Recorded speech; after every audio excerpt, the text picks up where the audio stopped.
Hello everyone. Before we start, make sure to like and subscribe to the channel and leave a comment with where you're from and what time you're watching. That way, YouTube will keep showing you stories just like this one. Now, let's begin. Some places remember the dead better than the living. Cemeteries hold more than stone and earth. They preserve silence, routine, the careful distance we keep from what lies beneath. Tonight's accounts come from sealed county records, supervisor logs, and security footage that was never meant to be reviewed. These are reconstructions drawn from witness statements and archival evidence, each one documenting encounters that defied explanation. What follows are testimonies from those who worked alone in places where the living and dead share the same ground. The files are incomplete. The witnesses rarely speak, but the records remain. And tonight, we bring them into the light. This is Horror Night Whispers. Robert Callahan had worked the night shift at Greenlawn Cemetery for 11 years without incident. That detail appears in his employment record, filed with the County Maintenance Department in September 2008. 11 years of walking the same paths, checking the same gates, ensuring the grounds remained undisturbed through the hours when most people refused to think about such places. The job required a particular temperament, comfort with stillness, an ability to ignore the weight of what surrounded you, a practical mindset that treated headstones as landscape features rather than markers of human absence. Robert possessed all of these qualities. His supervisor noted in multiple performance reviews that Robert was reliable, thorough, and unbothered by the isolation that drove other groundskeepers to request transfers after only a few months. The night of the 17th of October 2019 began the same way every Thursday night had begun for over a decade. Robert arrived at Greenlawn at 10:30 p.m., parked his truck in the maintenance lot beside the administrative building, and collected his equipment from the storage shed. Flashlight, radio, ring of keys for the various gate locks and utility boxes scattered across the property. His supervisor's log shows that Robert clocked in at 10:47 p.m., 17 minutes later than usual due to traffic on Route 9. The log also notes that Robert appeared in normal spirits, making a brief comment about the fog rolling in from the river valley before beginning his rounds. Greenlawn Cemetery occupied 43 acres on the eastern edge of the county, divided into sections by decade and sometimes by circumstance. The newer plots sat near the main entrance, marked by polished granite and fresh flowers that appeared each weekend. The older sections stretched toward the back of the property, where the land sloped upward into dense oak groves, and the monuments grew weathered, their inscriptions fading beneath moss and lichen. The pre-1900 graves occupied the highest ground, arranged in irregular rows that followed the natural contours of the hillside. Limestone markers, many cracked or leaning, some sinking into earth that had shifted over more than a century. It was Robert's responsibility to walk every section, to check for damage, vandalism, or any sign of disturbance that would require attention during daylight hours. The fog that night was particularly heavy. It rolled across the grounds in thick, slow-moving layers, reducing visibility to perhaps 15 feet in any direction. Robert's flashlight beam disappeared into the white haze, creating a narrow tunnel of illumination that barely reached the nearest headstones.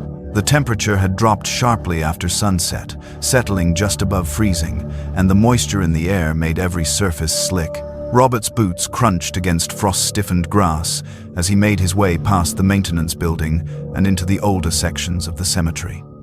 His radio crackled occasionally, with static, the signal weakened by the hills and the density of the fog. He was alone on the property. The nearest residence was half a mile down the access road. The silence was complete, except for his own footsteps and breathing. He began his inspection near the 1882nd section, where a row of limestone monuments marked a family plot that had been vandalized twice in the past year. Someone had spray-painted obscenities across several markers during the summer, and Robert wanted to ensure no one had returned. The fog made the monuments appear suddenly, looming shapes that materialized only when he was nearly upon them. He swept his flashlight across the inscriptions, checking for fresh damage. Nothing. The stones remained undisturbed, their surfaces wet with condensation, their shadows stretching long and distorted in the artificial light. That was when he heard the footsteps, not close, perhaps 30 feet behind him, somewhere deeper in the fog. The sound was distinct boots on frozen grass, the same rhythm as his own stride. Robert stopped walking. The footsteps continued for 2 more beats, then stopped as well. He stood motionless, listening. The fog pressed against him from all sides, muffling distant sounds while amplifying those nearby. He could hear his own breathing, the faint rustle of wind moving through the oak branches overhead, the soft drip of moisture falling from leaves. Nothing else. He took 3 steps forward. Behind him, the footsteps resumed 3 distinct impacts that matched his pace exactly. Then, silence. Robert turned slowly, raising his flashlight. The beam cut through the fog, illuminating headstones and the twisted shapes of bare tree branches, but no sign of movement, no figure, no source for the sound. He called out, his voice flat and absorbed by the mist. "Maintenance patrol! Identify yourself!" No response. The cemetery returned to stillness. Robert waited, counting his own heartbeats, watching the fog shift and curl in the flashlight beam. He had worked this job long enough to know the difference between animal sounds and human movement. What he had heard was deliberate, measured, bipedal. Someone was walking behind him. He continued his route, moving toward the older section where the pre-1900 graves clustered near a stone mausoleum that belonged to the Mercer family. The building was small, perhaps 8 feet square, constructed from the same limestone as the surrounding markers. Its door had been sealed with an iron gate decades ago, the lock rusted beyond function. Robert checked the structure every night, ensuring no one had attempted to break in. The mausoleum stood at the top of the hill, surrounded by tilted headstones that emerged from the ground at odd angles. The fog was thickest here, pooling in the low areas between monuments, creating the illusion of water covering the earth. The footsteps followed him up the hill. Robert could hear them clearly now, matching his stride with perfect synchronization. When he paused to examine a headstone, the footsteps paused. When he resumed walking, they resumed. The sound came from directly behind him, perhaps 10 feet back, maintaining constant distance. His pulse accelerated. He gripped the flashlight tighter, fighting the urge to run. Running would accomplish nothing. He needed to see what was following him, to confirm whether this was a trespasser or something else. He reached the mausoleum and turned quickly, swinging the flashlight in a wide arc. The figure stood beside the mausoleum, perfectly still. It wore groundskeeper coveralls identical to Robert's own dark green canvas stained with earth and grass, the county maintenance patch visible on the left breast pocket. Work boots, gloves, the same equipment belt Robert wore, complete with flashlight holder and radio clip. But the figure's face was obscured, hidden in shadow despite the direct illumination from Robert's flashlight. The beam seemed to slide past the figure's head, refusing to reveal features, settling instead on the shoulders and torso. Robert could see the fabric of the coveralls moving slightly with respiration. The figure was breathing, its exhalations visible as white vapor in the cold air. The rhythm matched Robert's own breathing, exactly inhale, exhale, pause, inhale. Robert took a step backward. The figure remained motionless, its head angled toward him, its hands hanging loosely at its sides. The fog swirled between them, momentarily obscuring the figure before clearing again. It had not moved. Robert took another step back, then another. The distance between them remained constant. The figure advanced without appearing to walk, simply standing closer than it had been a moment before, maintaining the exact spacing. 10 feet. Always 10 feet. Robert's throat tightened. He forced words out. "Who are you?" His voice sounded strange to his own ears, too loud and too small at the same time. The figure did not respond. Its breathing continued, synchronized perfectly with Robert's own accelerating respiration. He could see the vapor rising from where its mouth should be, matching the rhythm of his panic. His radio crackled with static. He fumbled for it, pulling it from his belt, thumb finding the transmit button. "This is Callahan. I need backup at the Mercer Mausoleum. Someone's on the property." The figure's head tilted slightly, as though listening. Robert backed away faster now, no longer concerned with maintaining composure. The figure followed, gliding forward through the fog without visible footsteps, its movements fluid and wrong. Robert turned and ran. Behind him, he heard the footsteps resume fast now, pounding against frozen earth, matching his sprint exactly. He didn't look back. His flashlight beam bounced wildly as he descended the hill, illuminating headstones and monuments in chaotic fragments. His radio bounced against his hip. His breathing came in ragged gasps that tore at his throat. "Unit responding. What's your situation?" The dispatcher's voice crackled through static. "Someone's." Robert couldn't finish.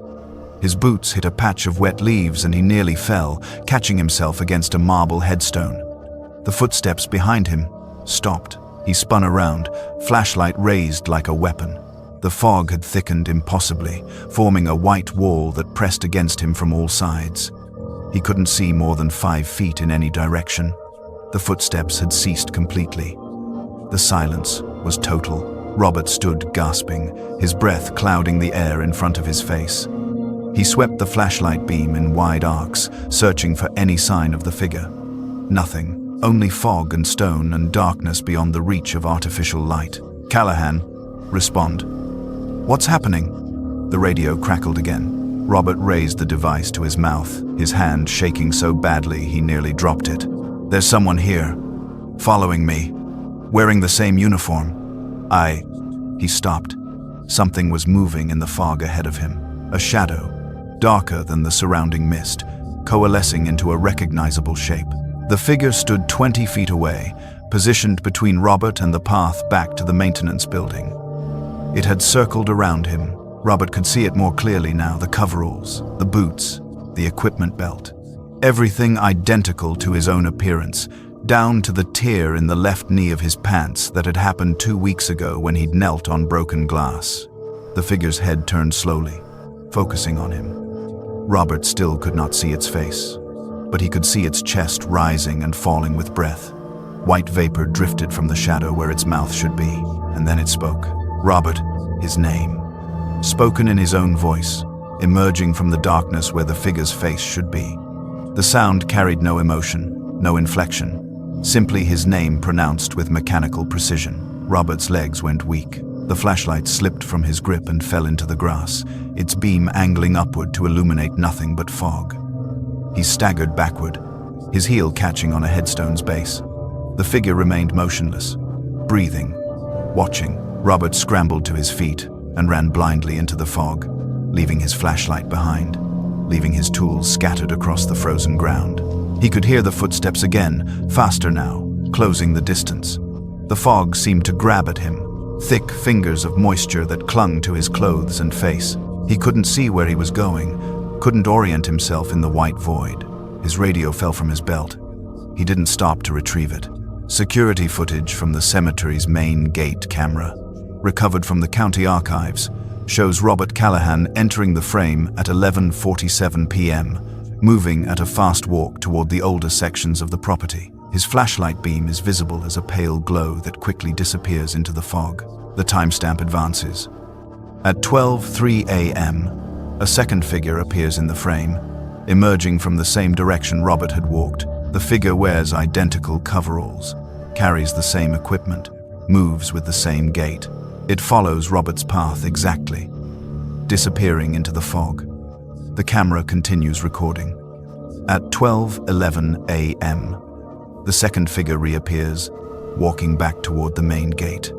It stops directly in front of the camera and turns its head upward, as though looking into the lens. The angle of illumination from the parking lot lights should reveal facial features. Instead, the recording shows only darkness where the face should be a void that absorbs light rather than reflecting it. The figure stands motionless for 7 seconds. Then the feed cuts to static. When the recording resumes at 12:19 a.m., the figure is gone.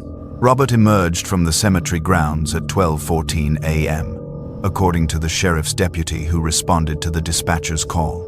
The deputy found Robert collapsed beside his truck in the maintenance lot, shaking violently, unable to form coherent sentences. His hands were bleeding from scratches received while running through the fog. His radio and flashlight were missing. When the deputy attempted to ask what had happened, Robert could only repeat the same phrase, "It knew my name." Backup units arrived and conducted a sweep of the cemetery grounds. They found Robert's tools abandoned near the Mercer mausoleum.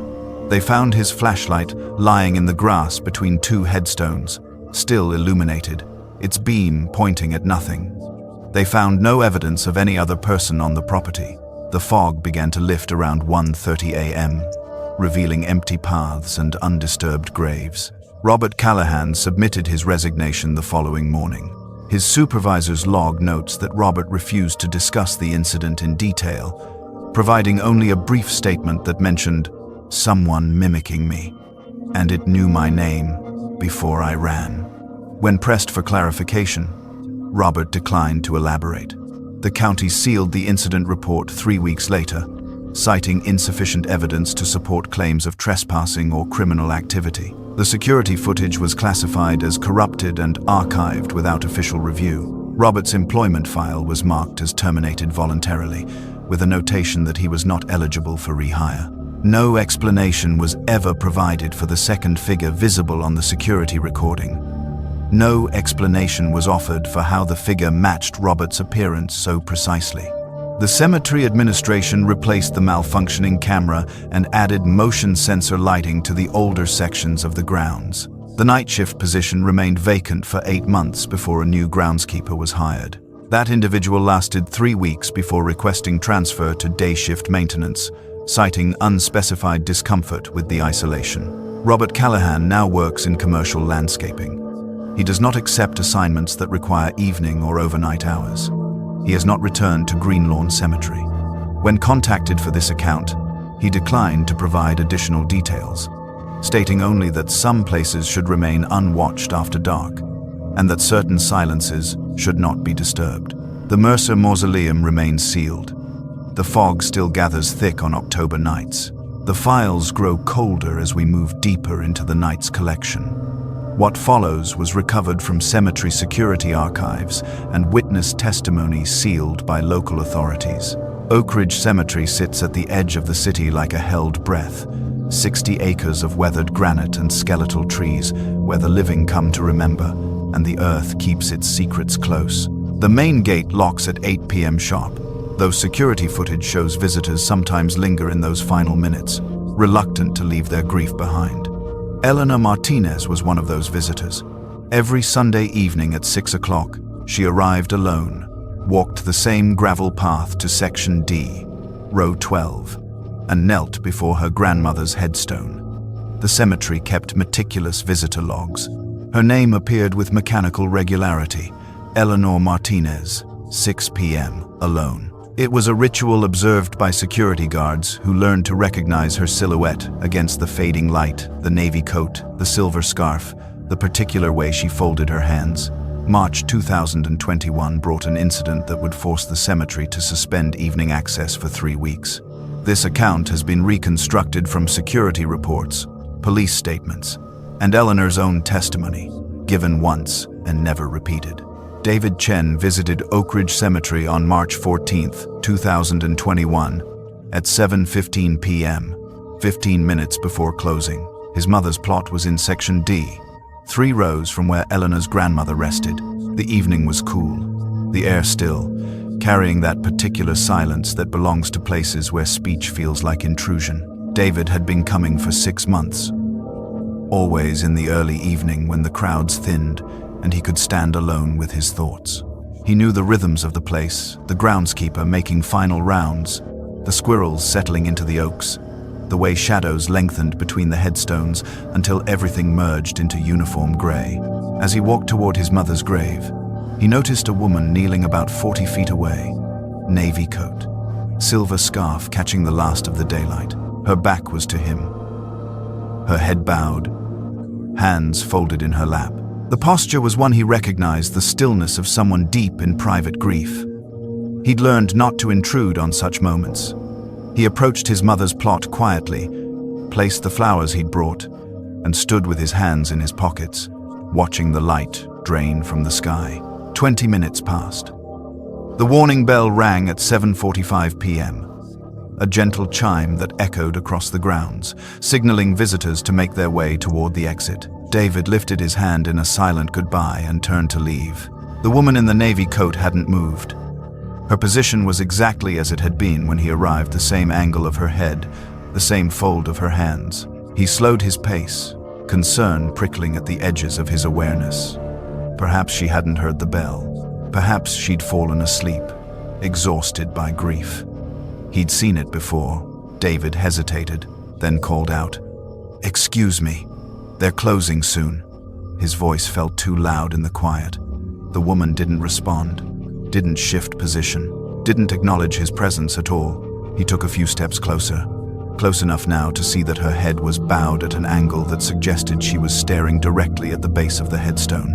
Her hands were perfectly still, no tremor, no movement of breath visible in her shoulders or back. "Miss?" he tried again. "The cemetery's closing." Nothing.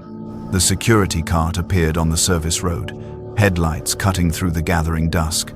David felt a rush of relief. He wasn't the one who'd have to approach her now, to interrupt whatever private moment held her there. The cart stopped, and a guard stepped out, a man David had seen before, older, with the patient demeanor of someone who'd spent years managing the delicate intersection of public policy and private grief. The guard walked toward them with practiced ease, his footsteps crunching on gravel. "Evening, folks. Cemeteries closing in 10 minutes. He directed the words toward the kneeling woman. She gave no indication she'd heard. The guard's expression shifted slightly, not alarm, but a subtle recalibration from routine to attention. He moved closer, positioning himself where he could see her profile. His pace slowed. "Ma'am, I need you to start making your way to the exit." The guard's voice was firmer now, professional but insistent. The woman remained motionless. The guard glanced at David, a question in his eyes. David shrugged, shook his head. The guard approached until he was standing directly beside her, close enough to touch her shoulder if he reached out. He didn't reach out. Instead, he bent slightly, trying to see her face. From where David stood, he could see the guard's body language change, a subtle stiffening, a backward shift of weight. The guard straightened, his hand moving to the radio on his belt. When he spoke, his voice was careful, controlled. "Ma'am, I'm going to need you to respond." The woman's head lifted, slowly, as if pulled by invisible strings. Her face remained turned away, angled toward the headstone, but her posture had changed. She was no longer kneeling in grief. She was kneeling in attention, waiting. The guard keyed his radio. "Control. This is Martinez at Section D. I need backup for a potential medical situation." His eyes never left the woman. David felt his pulse quicken. Something was wrong with the picture, with the way she held herself, with the quality of stillness that surrounded her. It wasn't the stillness of meditation or sorrow. It was the stillness of something not meant to move, suddenly rendered motionless. The guard reached out, his hand hovering inches from the woman's shoulder. "Ma'am, can you hear me? Are you all right?" His fingers made contact with the navy fabric of her coat. The woman whispered, a single word, barely audible. "Eleanor." The guard jerked his hand back. David took an involuntary step forward, drawn by the wrongness of the moment. The voice had been feminine, clear, but completely flat, no emotion, no inflection. Just a name spoken into the cooling air. "Are you Eleanor?" the guard asked. The woman whispered again, the same word, the same empty tone. "Eleanor." Then she stood. The movement was smooth, controlled, but there was something wrong with the mechanics of it, the way her body rose without the small adjustments of balance, without the slight forward lean that precedes standing. She simply went from kneeling to upright in one fluid motion that looked practiced and utterly inhuman in its precision. She was facing the headstone. Her hands hung at her sides. The guard moved to position himself where he could see her face, but she turned her head away, maintaining the angle. "Ma'am, I need you to look at me." She whispered the name again. "Eleanor." But this time, David recognized something beneath the flatness. It was Eleanor's voice. He'd heard Eleanor Martinez speak brief exchanges in the parking lot, polite nods when their visits overlapped. This was her voice exactly, stripped of warmth and variation, but unmistakably hers. The guard's backup arrived, a younger woman with a flashlight. "What's the situation?" she called out as she approached.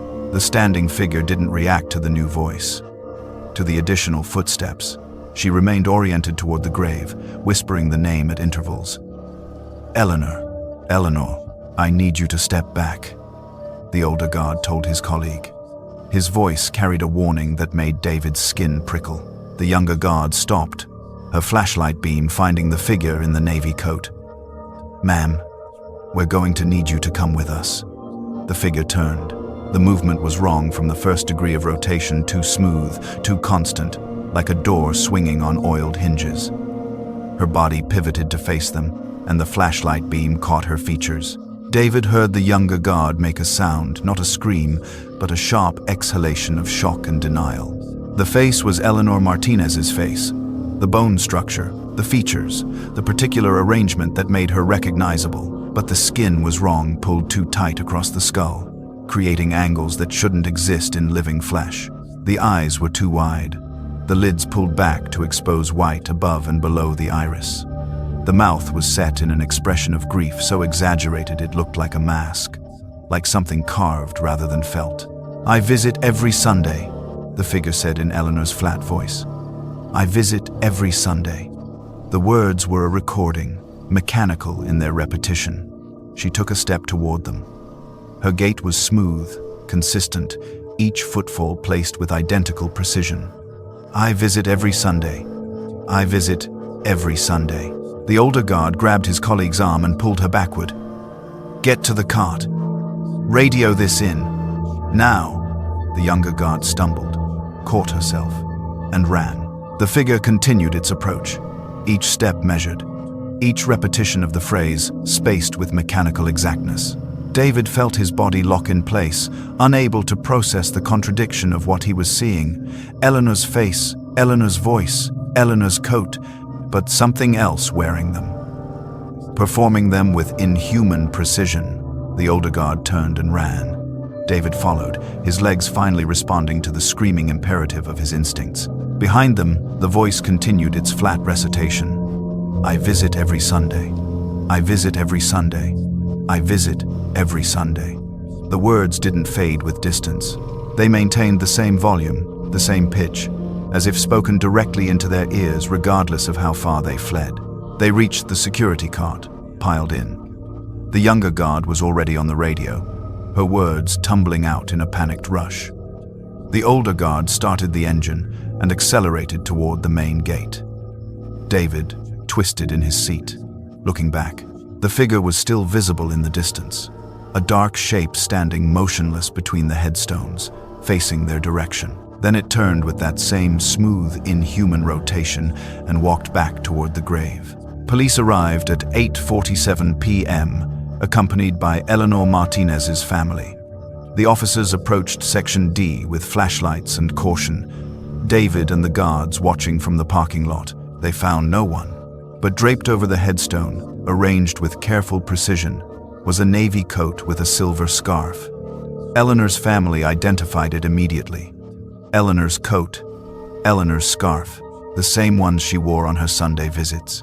Eleanor Martinez was contacted at home. She answered on the second ring, confused by the questions, alarmed by the implications.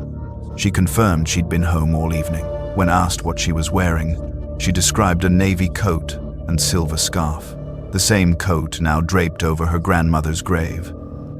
The responding officer asked her to check her closet. She returned to the phone silent, breathing hard. The coat was there, hanging where it always hung. She was wearing it, had been wearing it all day. The security footage was reviewed immediately. The timestamp showed the figure appearing at Eleanor's grandmother's grave at 2:17 p.m., 4 hours before David Chen arrived, nearly 4 hours before closing. The figure was already kneeling, already in position, when the camera picked it up. For 4 hours and 11 minutes, it didn't move, didn't shift weight, didn't adjust position. a perfect statue in a navy coat, kneeling in grief that never wavered or fatigued. At 6:28 p.m., exactly when Eleanor would typically arrive, the figure's head lifted slightly, though its position didn't change. At 7:43 p.m., the figure stood in that smooth, unnatural motion. At 8:02 p.m., after the guards fled, the footage showed it walking, not toward the exit, toward the security camera mounted on the nearby oak tree. It walked with that same mechanical precision, each step identical, until it stood directly beneath the camera, face tilted upward. The technician reviewing the footage paused it, enhanced the image. The face filled the screen, Eleanor's features stretched and wrong, eyes too wide, that performed grief frozen in place. The mouth moved, though there was no audio on the security feed. The word was visible in the shape of the lips. Eleanor. Then the footage corrupted.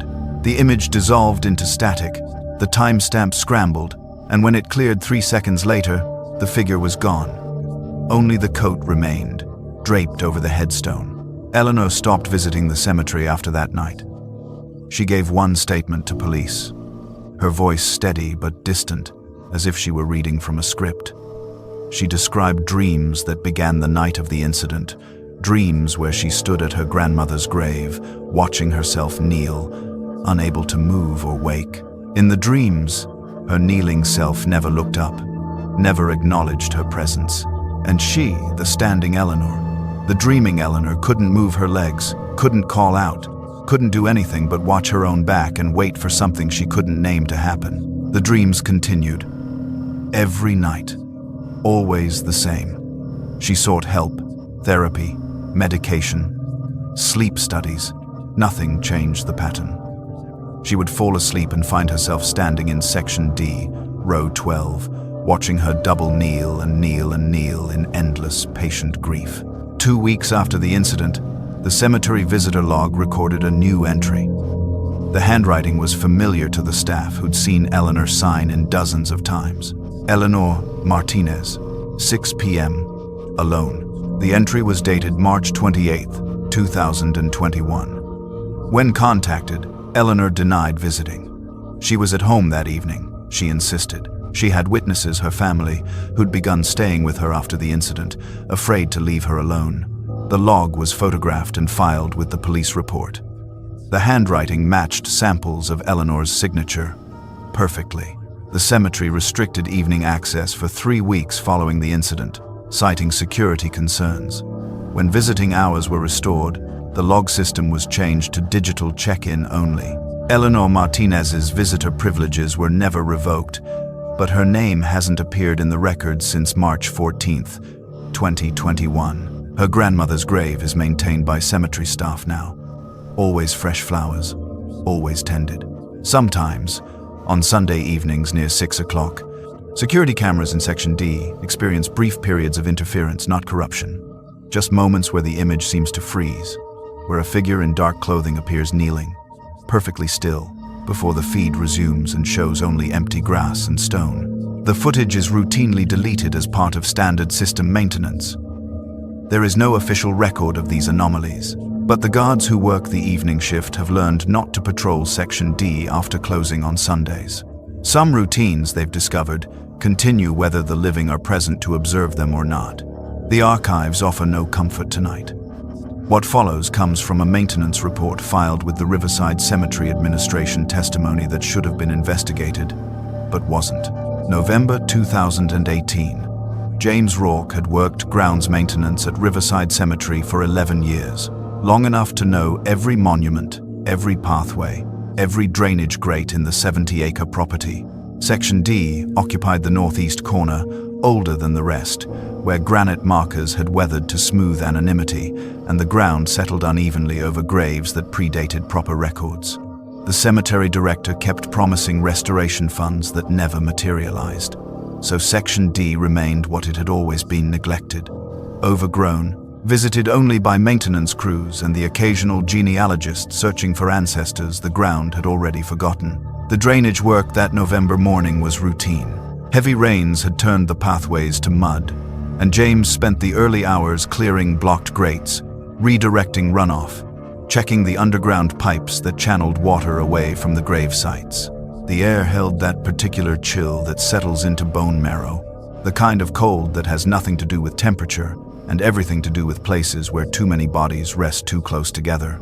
He was working near the border between sections C and D when he first noticed the acoustic strangeness. Two monuments marked the boundary, a tall granite obelisk erected for the Whitmore family in 1897 and a white marble cross commemorating the Davenport plot, dated 1902. They stood perhaps 15 feet apart, positioned at slight angles so that the space between them formed a natural corridor, a pathway most visitors unconsciously avoided. James had paused there to check his work order clipboard, standing directly between the two monuments. When he spoke aloud to himself, a habit formed over years of working alone. "Drainage looks clear here." 3 seconds of silence followed. Then, from somewhere in that space between the stones, his own voice repeated the words back to him. "Drainage looks clear here." He stopped, looked around. The cemetery stretched empty in all directions, paths winding between monuments and trees still holding their last brown leaves. No one else was there. The nearest road lay half a mile away, separated by iron fencing and a tree line thick enough to muffle traffic noise completely. He tested it. Spoke deliberately this time, watching the space around him. "Hello." 3 seconds. Then, "Hello." The voice was his own, not similar, not reminiscent, but precisely his own voice, with the same slight rasp from years of cigarettes he'd quit 3 years ago, the same Midwestern flatness he'd never managed to shake, despite 2 decades on the East Coast. It came from the air itself, from the space between the monuments, sourceless and clear. He walked forward, turned, repositioned himself outside the corridor between the stones. Spoke again. Nothing. No echo. Just his voice dissipating into the November air the way voices should. He stepped back between the obelisk and the cross. Testing. 3 seconds. Testing. James had worked in enough old buildings, enough strange spaces, to know that architecture could create acoustic anomalies, resonance chambers, standing waves, unexpected reverberations. But this was open ground. No walls, no enclosed space, no surface to bounce sound back. Just 2 monuments and the cold November air, and his own voice speaking to him across a 3-second gap that shouldn't exist. He spent 20 minutes experimenting. The echo only occurred when he stood in that specific corridor between the 2 stones. It required no particular volume, whispers echoed as clearly as shouts. The delay remained constant. 3 seconds, precisely measured. And the voice was always his own, never distorted, never altered by distance or interference. He documented it in his maintenance log, noted the location, described the phenomenon with the careful detail of someone who knew unusual reports were rarely taken seriously. His supervisor, a practical man named Dennis who'd worked cemetery grounds for 30 years, listened to the account with visible skepticism. "Probably wind," Dennis said, not looking up from his coffee. "Sound does weird things in open spaces, especially when it's cold. There was no wind. Then it's in your head. Delayed auditory processing or something. Go see a doctor if it worries you." James didn't argue. He knew what he'd heard. He also knew that some things were better investigated alone, without supervisors or official involvement, without the bureaucratic dismissals that inevitably followed any report of strangeness. He returned that night.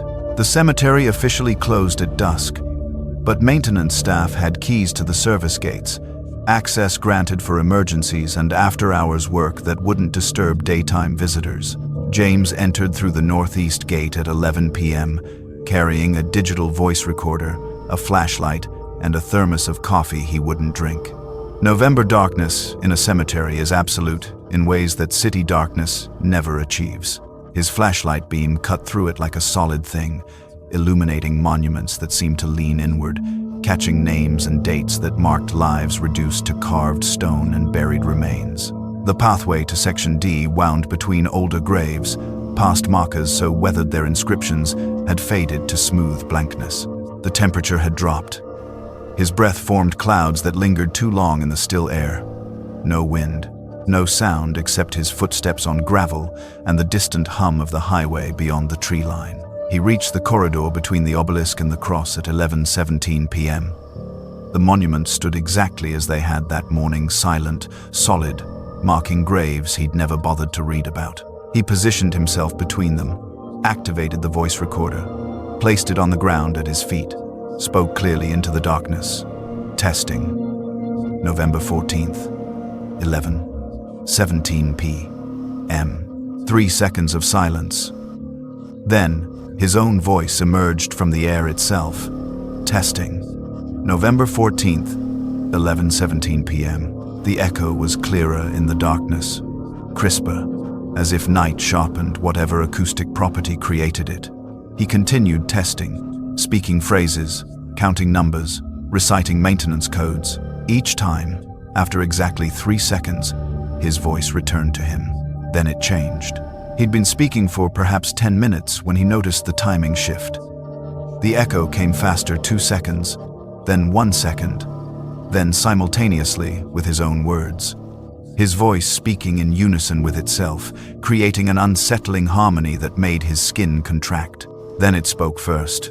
He was preparing to say, "I should document this properly," when his own voice emerged from the darkness between the stones, speaking those exact words a full 3 seconds before he opened his mouth. James stopped. The cemetery held its breath around him. His flashlight beam trembled slightly as he aimed it at the space between the monuments, illuminating nothing but cold air and empty ground. He tried again, formed the words carefully in his mind before speaking. "This doesn't make sense." His voice spoke from the darkness. "This doesn't make sense." 3 seconds before his mouth moved. The temperature dropped further. The cold became something active, something that pressed against exposed skin and sought entry through fabric. His hand found the recorder on the ground, fingers clumsy, ready to leave. His voice spoke again, unprompted.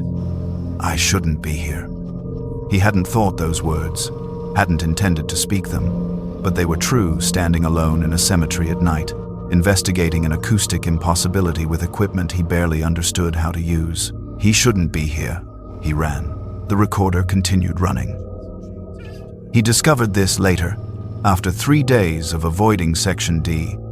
After finally forcing himself to return in daylight to retrieve the equipment he'd abandoned, the digital file ran for 6 minutes and 43 seconds after his footsteps faded. The audio was clear, too clear.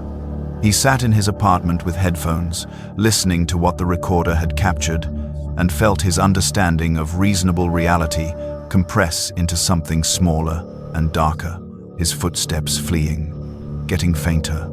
Then, after they vanished completely, another set of footsteps, slower, measured, walking between the stones with the crunch of gravel that suggested weight, presence, physicality. His voice continued speaking. It described his childhood in Omaha, specific memories he'd never shared with anyone. The afternoon he'd stolen $20 from his mother's purse to buy cigarettes, age 13. The guilt that had followed him for weeks.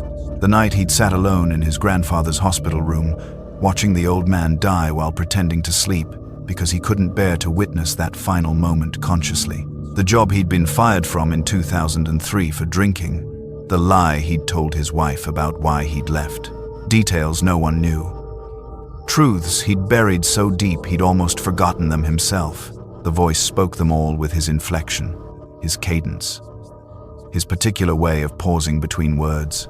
It spoke memories with the intimacy of someone who'd lived them. Because it had, because they were his memories, somehow extracted and articulated by something that wore his voice like clothing. The footsteps stopped. Silence for perhaps 30 seconds, marked only by the faint electronic hiss of the recording, then breathing, close to the microphone. The wet sound of lungs expanding and contracting, of air moving through a throat that shouldn't exist. The whisper came last. "I know what you'll do tomorrow." The recording ended. James never returned to Section D after dark. He submitted a formal request to be reassigned to other cemetery sections, citing personal reasons. His supervisor approved without question good maintenance workers were hard to find, and Dennis had learned over the years not to question why certain men avoided certain places, but James researched the location. Cemetery records, historical archives, old newspaper articles preserved on microfilm in the county library.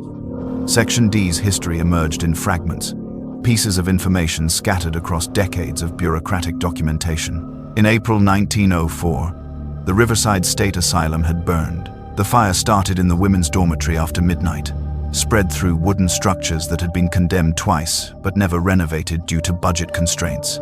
37 patients died trapped by locked doors, overcome by smoke, caught in rooms designed to contain them even as flames consumed everything. The bodies were buried in a mass grave on ground purchased specifically for that purpose.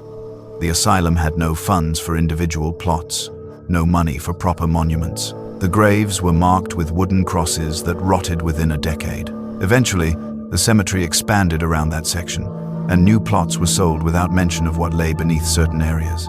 The granite obelisk and marble cross were erected later, commissioned by families unconnected to the asylum fire, positioned by chance over ground where 37 bodies rested in unmarked anonymity.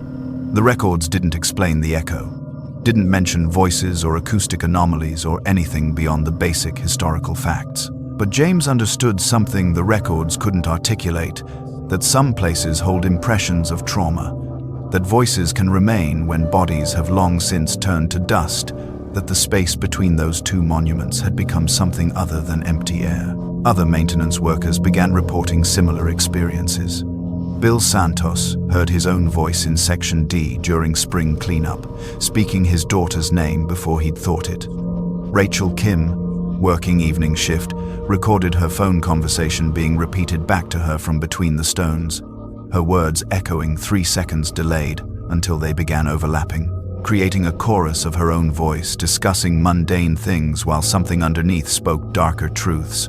The cemetery administration never issued official warnings. Section D remained accessible to visitors during the day, though foot traffic there remained sparse, families instinctively choosing other sections for their dead, genealogists finding their research taking them elsewhere, mourners selecting paths that avoided that particular corridor. But workers knew. They shared the knowledge quietly, during lunch breaks and shift changes, never writing it down, never making it official. They knew to avoid Section D after dark. They knew not to speak between certain monuments. They knew their own voices might betray them, might speak truths they'd kept buried, might articulate futures they hadn't yet lived. James Rourke still works at Riverside Cemetery, though he submitted transfer requests to 3 other facilities that went unanswered.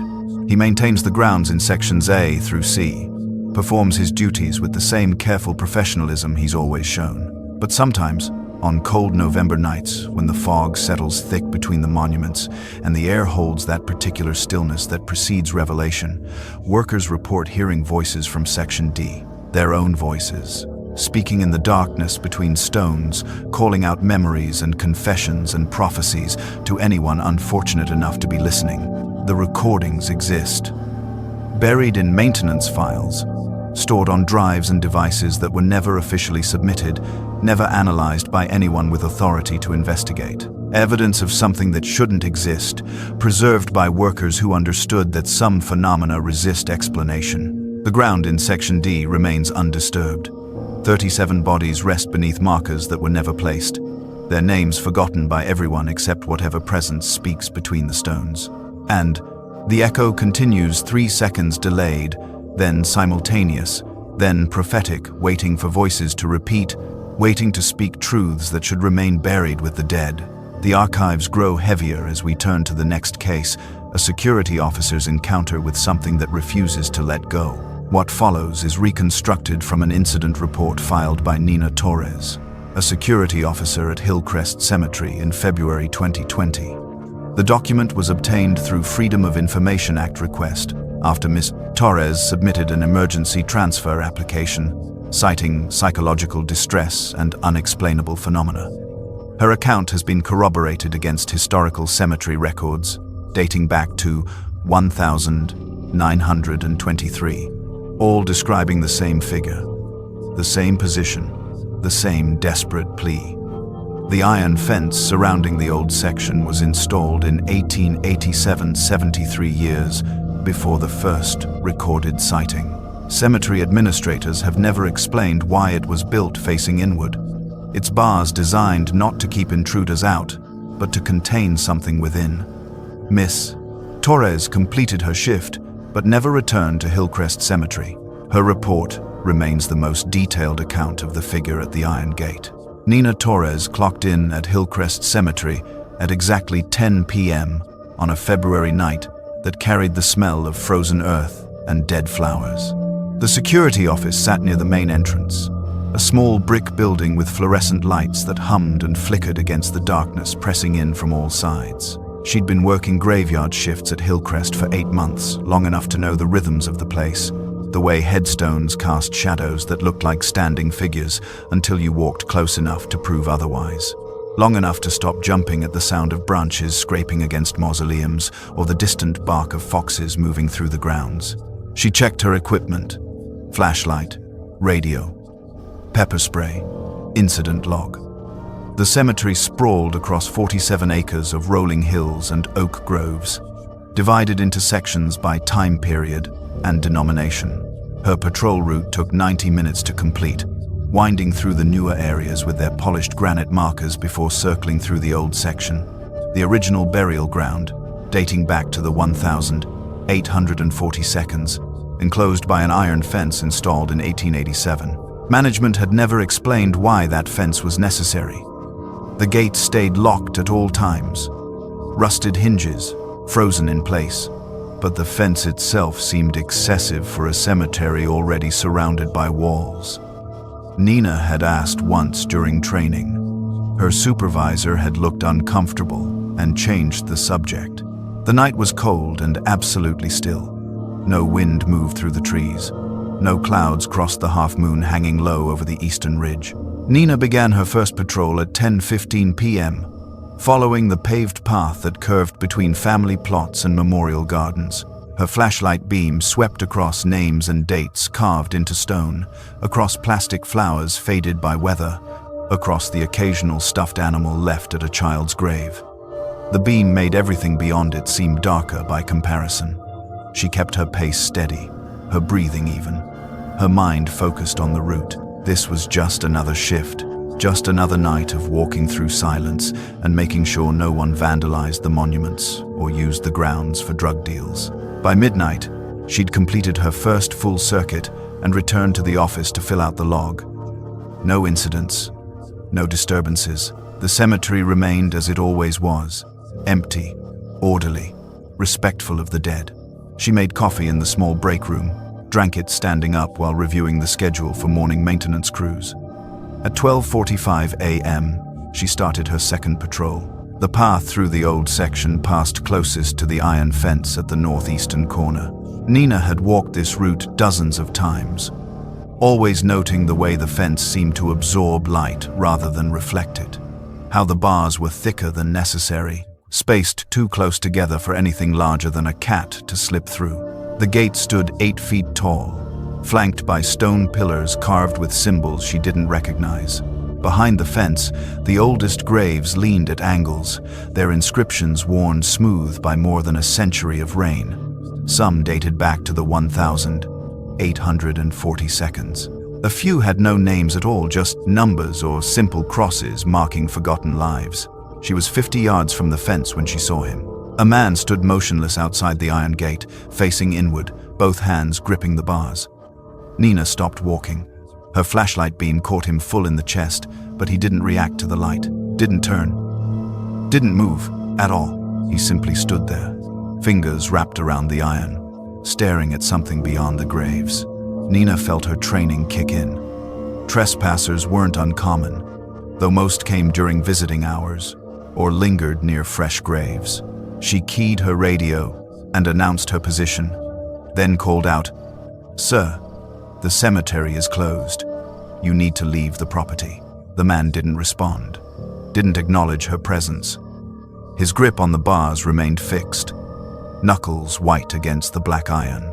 Nina moved closer, her flashlight trained on him. 20 yards, 15. She could see details now.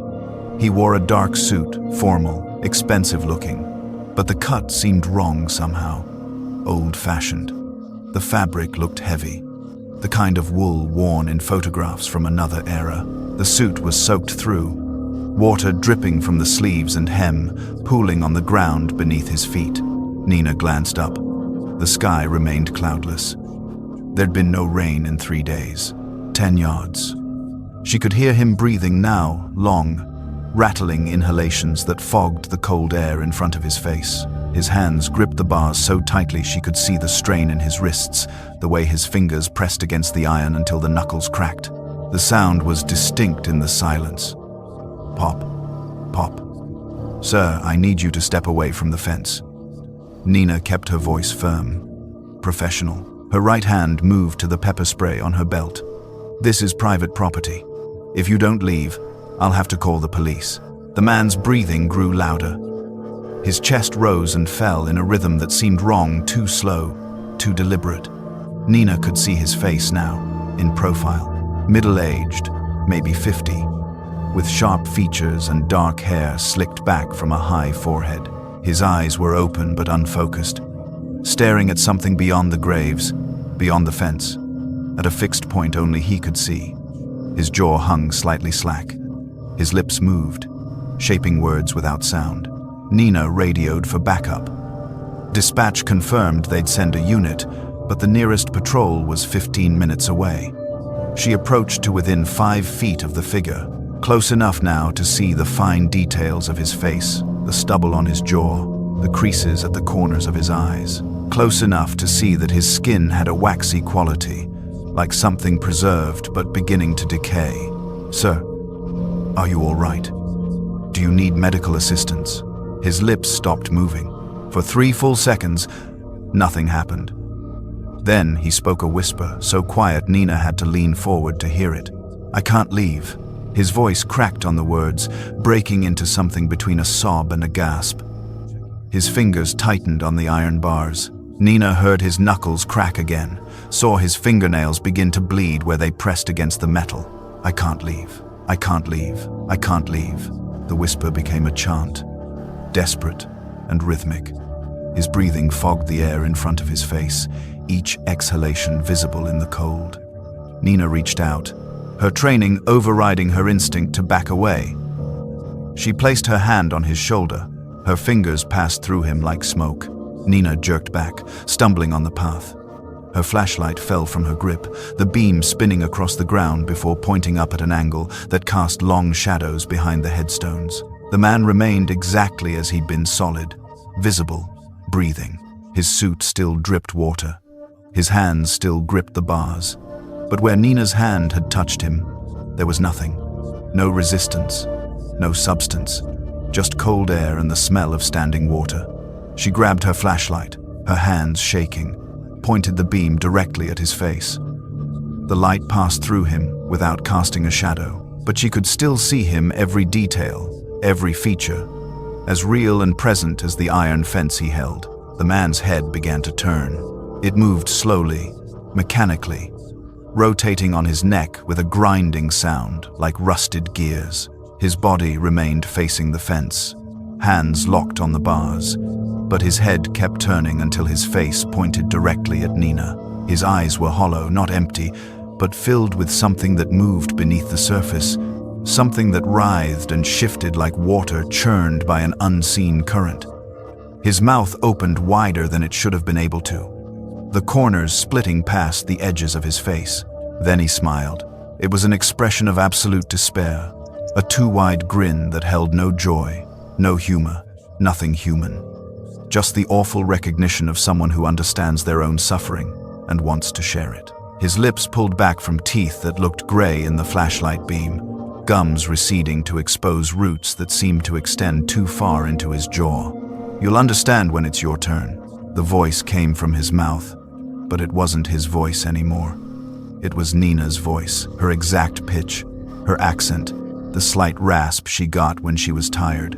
The words came out in her tone, shaped by her vocal patterns, spoken with her inflections. The man's lips moved around them, but the sound belonged to her. Nina ran. She didn't remember dropping her flashlight a second time. didn't remember which path she took back to the security office. She remembered only the sound of her own voice coming from that grinning mouth, the way his hollow eyes had tracked her movement. The feeling of passing through him, as though he were made of nothing but cold air and malice. She locked herself in the office and called dispatch again, her words coming out in gasps. Told them there was someone on the property, someone wrong, someone who couldn't be there. The dispatcher stayed on the line until the police arrived at 1:47 a.m. 2 officers searched the grounds, focusing on the iron fence and the old section. They found Nina's flashlight on the path, still lit. They found the gate, still locked and rusted shut.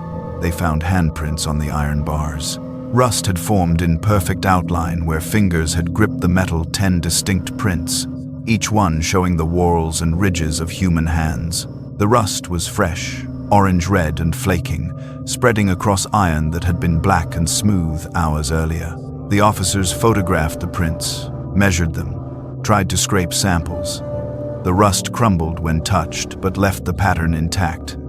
No fingerprints could be lifted, just the shape of hands that had gripped those bars with enough pressure to leave corrosion in their wake. Nina submitted her incident report at 3 a.m. She wrote down every detail, every word, every impossible thing she'd witnessed. She described the man's clothing, his position, the way his voice had changed to match hers. She described passing her hand through him and the smile that had followed. She described the handprints on the bars, the rust forming in real time where his fingers had been.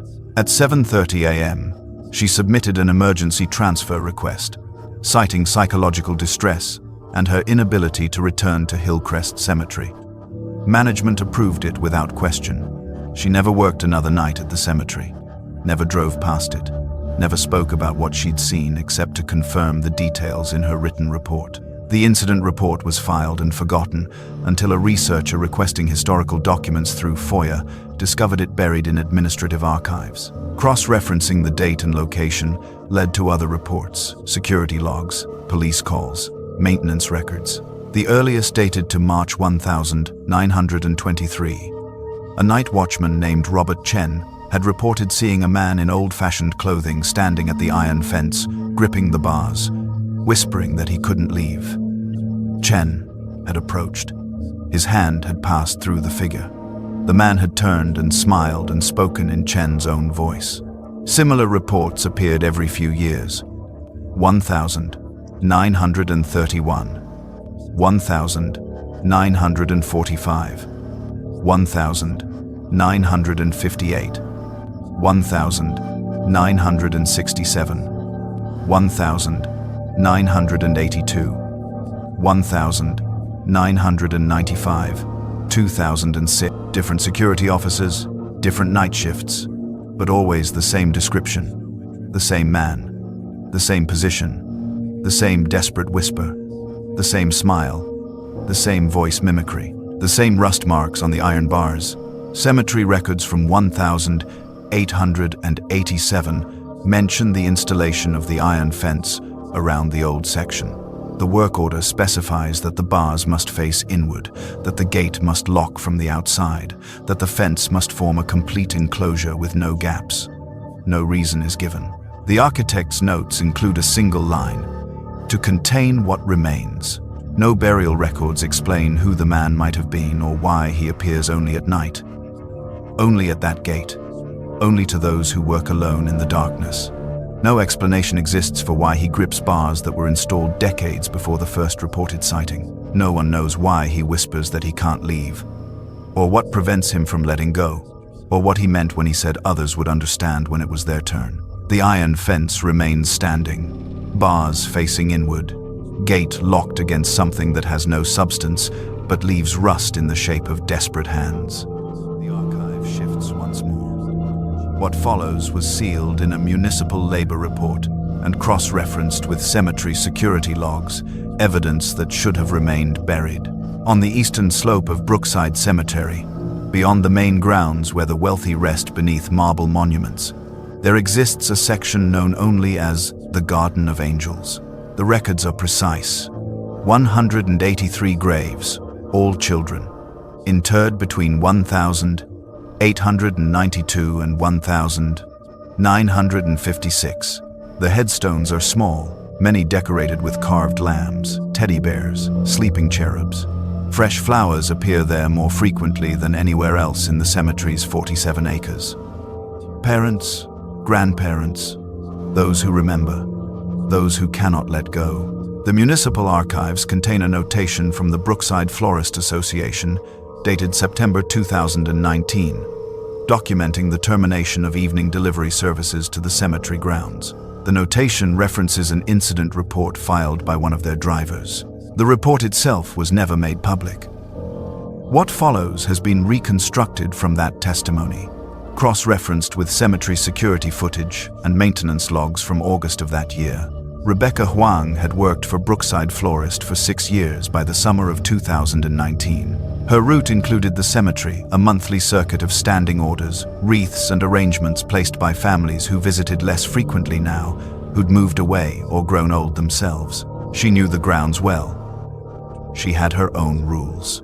All deliveries completed before sunset. No exceptions. The Garden of Angels was always her first stop when it appeared on her manifest. Early afternoon, plenty of daylight. She'd learned to complete her work there quickly. Not from fear, she wasn't superstitious, but the section carried weight. The silence there felt different from the rest of the cemetery. Heavier, more absolute. The call came at 10:47 p.m. on August 16th. Rebecca had been home for hours, already in pajamas, settling in for the night. The owner's voice was apologetic but firm. Emergency delivery. Fresh grave in the Garden of Angels. Family had just arrived from out of state. Specific wreath ordered, needed to be placed tonight. The funeral was tomorrow morning. Could she do it? The overtime rate was generous. Rebecca hesitated. She thought of her grandmother, buried in a cemetery across town. Thought of the flowers she placed there monthly, how much it mattered to her that they were there, that someone remembered. She said yes. She arrived at Brookside Cemetery at 11:23 p.m. The main gates were locked. They closed at dusk, but the service entrance near the maintenance building remained open for emergency access. Her credentials were on file. The wreath sat in the passenger seat beside her, white lilies and roses, ribbon printed with gold script. Our angel, forever loved. The cemetery security lights created pools of harsh illumination against the darkness, leaving deep shadows between them. Rebecca drove slowly along the narrow access road, her headlights catching headstones at odd angles, making them seem to lean toward the car. She'd driven this route dozens of times in daylight. At night, it felt unfamiliar. The Garden of Angels occupied a terraced slope, accessible by a walking path too narrow for vehicles. Rebecca parked at the closest point and gathered the wreath. The August night was warm, humid, perfectly still. No breeze, no insect sounds. The security lights here were older, yellowed, casting the garden in shades of amber and shadow. The angel statues there were 14 of them. Positioned throughout the section stood watch over the small graves. Stone children with wings, hands clasped in prayer, heads bowed. Their shadows stretched long across the grass. Rebecca had the plot number written on her delivery slip, Section GA, Row 7, Plot 14. She moved between the headstones, reading dates, counting rows. Her footsteps on the grass made no sound. The wreath felt heavier than it should. She found the grave near the center of the garden, the earth still dark and fresh. Flowers from the service earlier that day, already wilting in their vases. The headstone was temporary. A metal marker. Emma Rose Patterson, 2011-2019, 8 years old. Rebecca placed the wreath carefully, adjusting it so the ribbon faced forward. She stood for a moment, the way she always did, a gesture of respect. The garden remained silent around her. Then she heard the singing. It came from deeper in the garden, toward the older section where the graves dated from the 1,890 seconds. A child's voice, soft and clear, singing a lullaby. The melody was familiar, though Rebecca couldn't immediately place it. She straightened, listening. The sound was pure, unhurried, each note held with careful precision. At first, she assumed it was a recording. Perhaps the cemetery had installed some kind of memorial music system. But the voice was too immediate, too present. Someone was here. Rebecca moved toward the sound. The singing continued, unwavering, as she passed between rows of small headstones. Beloved daughter, taken too soon. Our precious boy. The dates blurred. 1903, 1929, 1947. The security lights didn't reach this far. The darkness here was nearly complete, broken only by ambient glow from the newer sections. The singing grew louder as she approached. Not closer, just louder, as if the singer had increased their volume without changing position. She found the child standing beside a grave dated 1947. A girl, maybe 8 years old, wearing a white dress that seemed to gather what little light remained. The dress was old-fashioned, high-collared, with lace at the sleeves. The girl's hair hung long and dark down her back. She stood perfectly still, facing the headstone, singing the lullaby. Rebecca recognized it now. Her grandmother had sung it to her when she was small, when nightmares woke her. A Chinese lullaby. Words in Cantonese. A song about the moon, watching over sleeping children. Rebecca stopped walking. Her throat felt tight. The girl couldn't be here. The cemetery was locked. No one else's car had been at the service entrance. "Hello?" Rebecca called out. Her voice sounded wrong in the stillness, too loud and too small at once. "Are you lost? Where are your parents?" The singing stopped. The silence that followed was absolute. No ambient sound, no distant traffic, nothing. The girl remained motionless, her back still turned. Then her head began to tilt. Not the natural movement of a child turning to look, the tilt came first, the head angling to the side, farther than it should. The neck bending at an impossible angle, while her shoulders stayed square. The movement was slow, deliberate.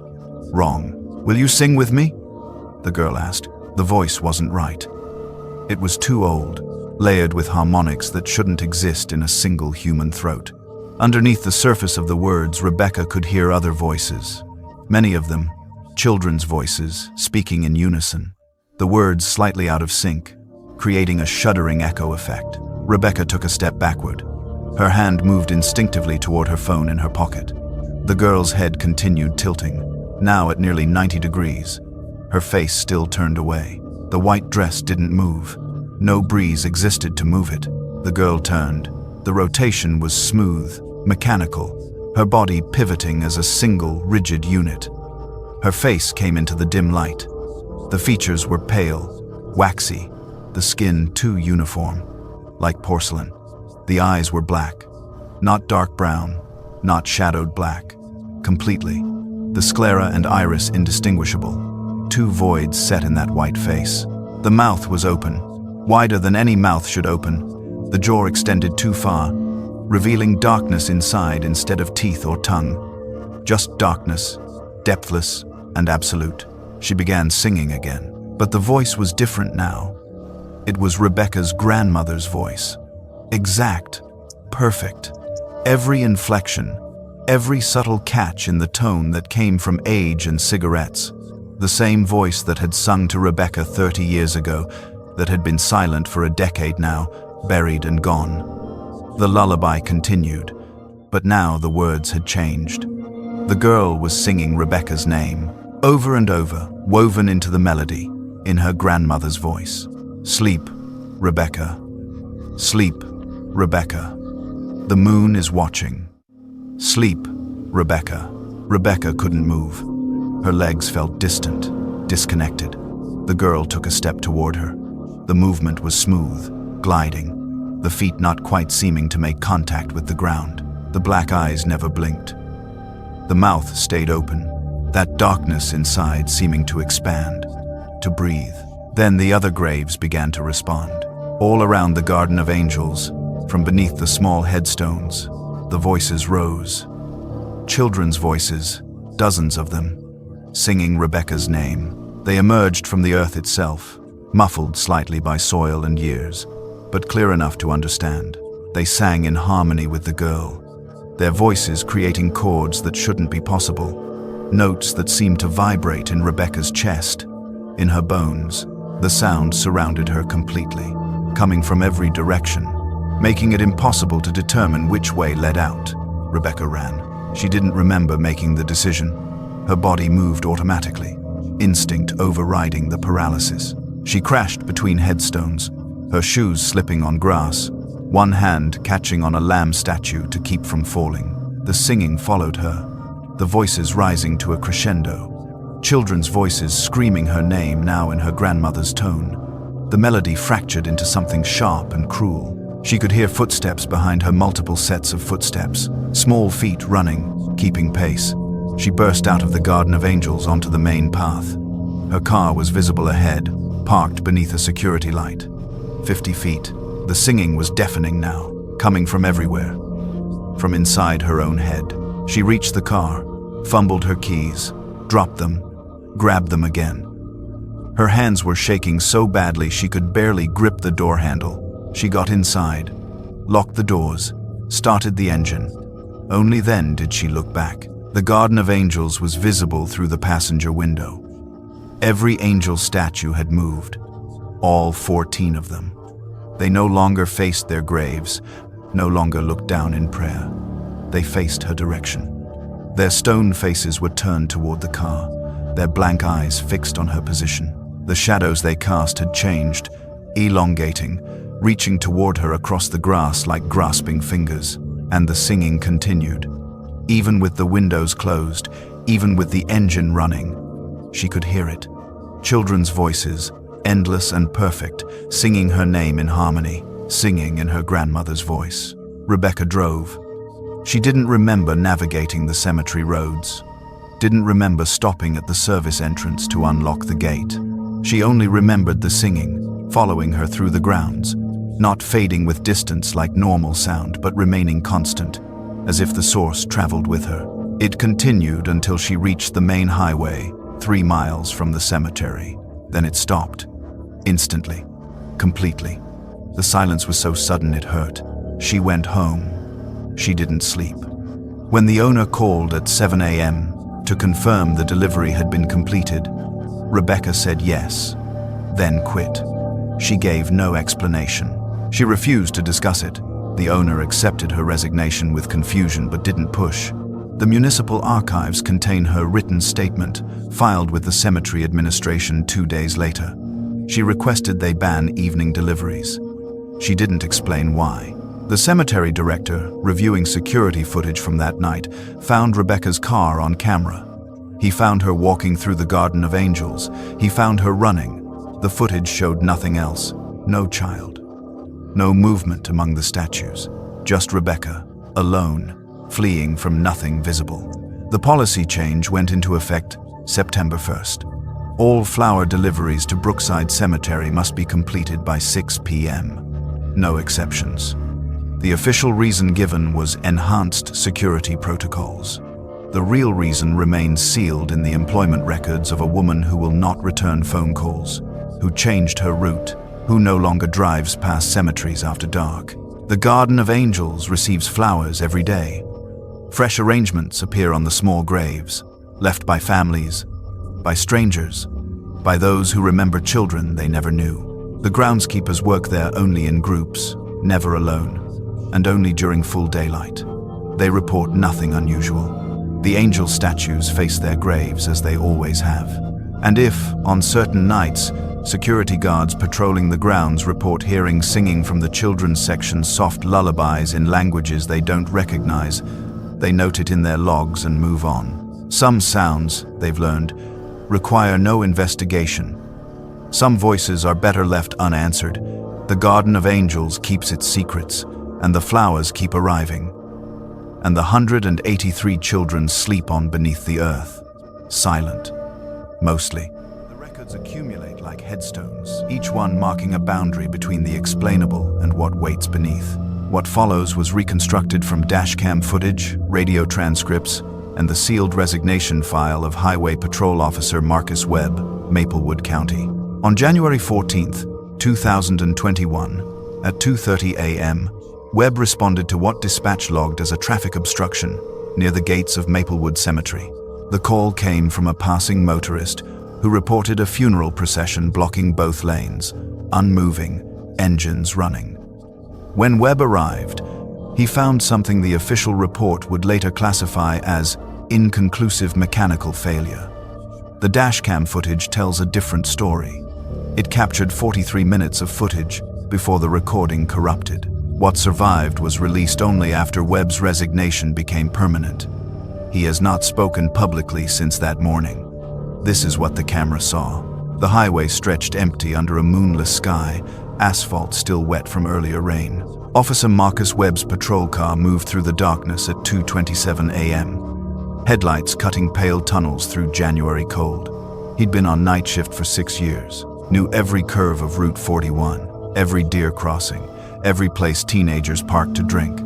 The cemetery gates were half a mile ahead when he saw the lights. Red taillights. Dozens of them. A perfect line extending from the road's shoulder directly through the open iron gates of Maplewood Cemetery. Marcus slowed, activating his light bar. Blue and red swept across the scene. The vehicles were motionless.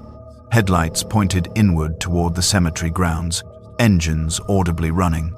Exhaust vapor rose in the cold air, illuminated by his approaching lights. He counted vehicles as he pulled to a stop behind the last one, a sedan with its hazards blinking rhythmically. 20 cars, maybe more, disappearing into the cemetery's tree-lined interior. His radio crackled. Dispatch's voice came through with familiar static. Unit 7, status. Marcus lifted the handset, eyes fixed on the motionless procession. On scene at Maplewood Cemetery. Confirming traffic obstruction. Multiple vehicles. Appears to be a funeral procession. Engines running. No visible occupants. Requesting backup for welfare check.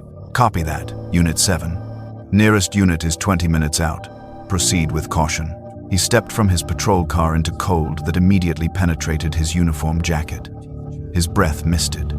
The sound of running engines created a low, collective rumble that vibrated through the ground. He approached the last vehicle in line, the sedan with blinking hazards. Driver's door closed, windows dark. He shone his flashlight through the glass, empty. Front and back seats vacant. Keys visible in the ignition, engine running. He tried the door. Locked. Marcus moved to the next vehicle, a dark SUV. Same configuration. Engine running, doors locked, interior completely empty. He proceeded forward, checking each vehicle in sequence. Station wagon, pickup truck, luxury sedan, all running, all locked, all empty. His flashlight beam swept through windows, revealing nothing but abandoned interiors.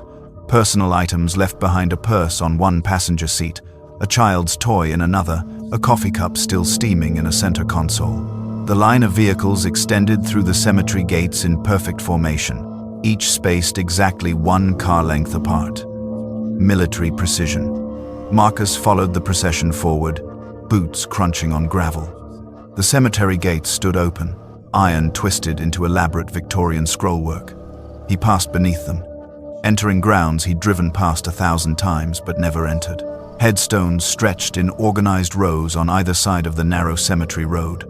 The vehicles ahead maintained their formation, headlights creating a corridor of illumination that penetrated deep into the grounds. He reached the front of the procession. A black hearse, engine idling with a heavy diesel rumble. The vehicle sat directly in the middle of the road, perfectly centered. Marcus circled it slowly, flashlight raised. Professional grade, expensive, the kind used by established funeral homes. He checked the front cab. Empty. No driver, no passenger.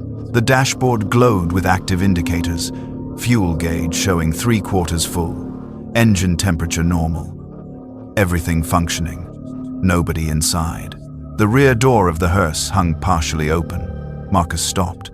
His flashlight beam found the gap, a 6-inch opening between the door and the frame. He could see polished wood inside. A casket. He keyed his radio. Dispatch, Unit 7. All vehicles confirmed empty. Lead vehicle is a funeral hearse with rear door ajar. Casket visible inside. This doesn't match any authorized cemetery activity. Need that backup expedited. Static answered him. Then silence. He tried again. Dispatch, do you copy? Nothing. He checked his radio. Power indicator showed full charge. He was getting no response. Marcus holstered the radio and approached the hearse's rear door. His hand found the handle. The metal was ice cold. He pulled the door wider. The casket rested on the rolling platform, secured by restraining straps. High-quality mahogany, brass fixtures. The lid was open approximately 3 inches along its entire length. Not broken, not forced, just open, as if someone had started to close it and stopped. Marcus's flashlight beam traced the gap.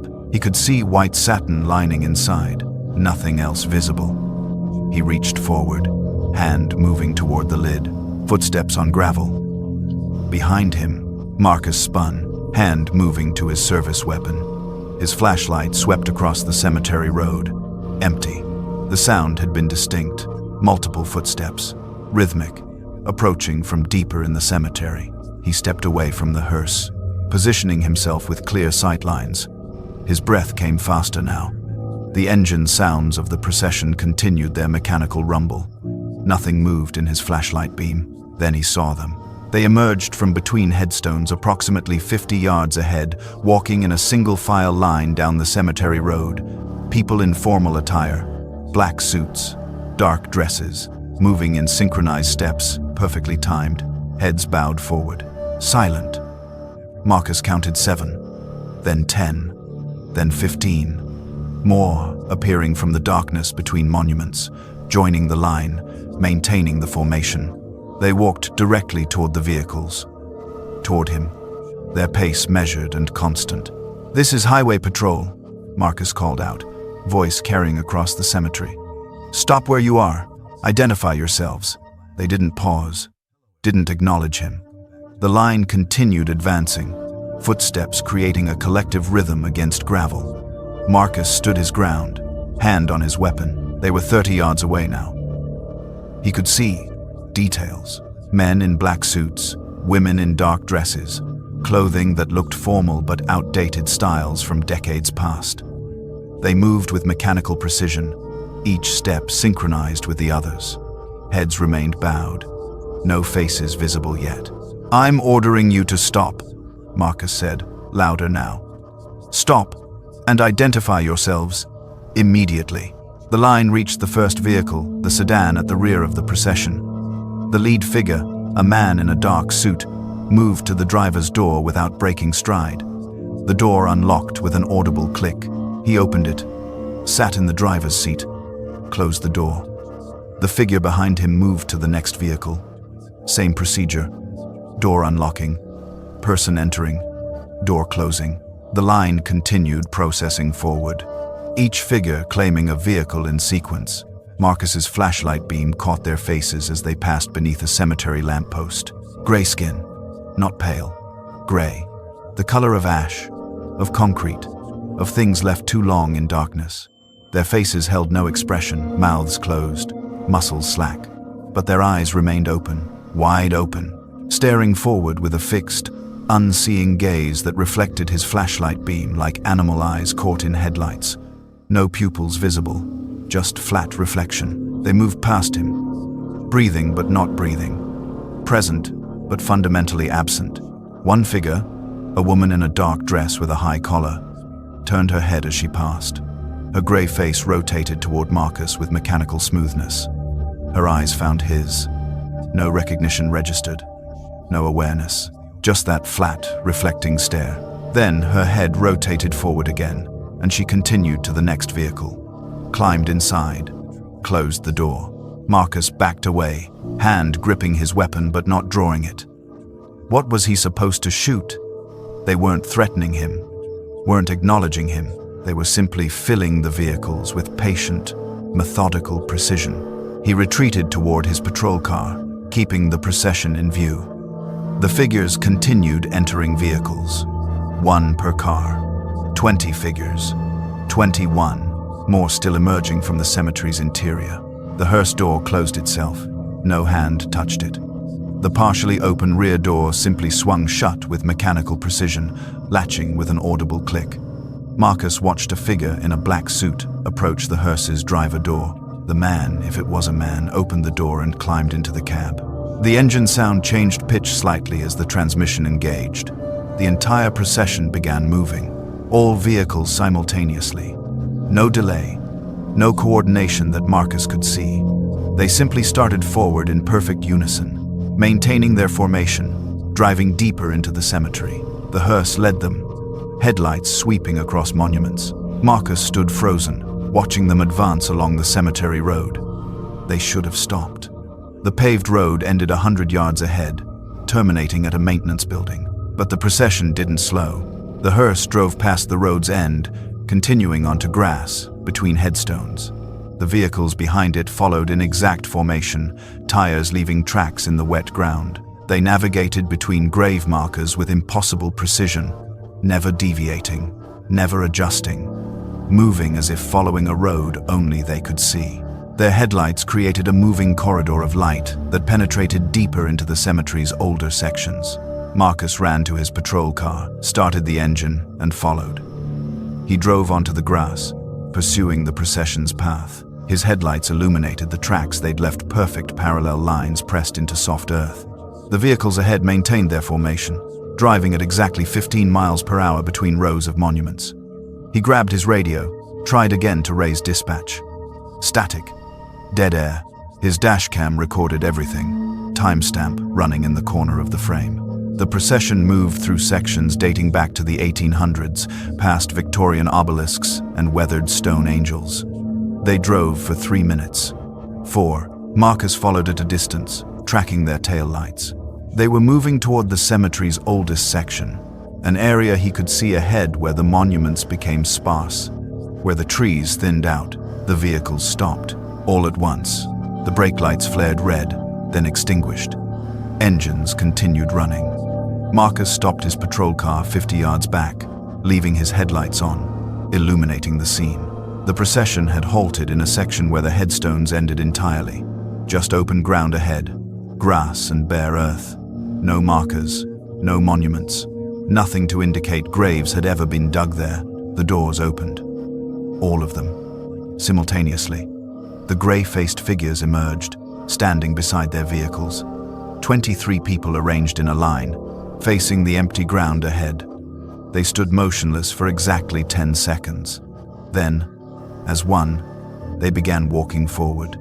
Their footsteps created a unified rhythm. They reached the edge of the unmarked ground and stopped, forming a semicircle. Marcus left his patrol car, approaching on foot. His flashlight beam swept across them. They stood perfectly still, heads bowed, staring at the ground. Their hands hung at their sides. No movement, no breathing that he could detect. Just stillness. He was 20 feet away when they moved again. As one, they dropped to their knees, their hands pressed into the earth. And they began digging.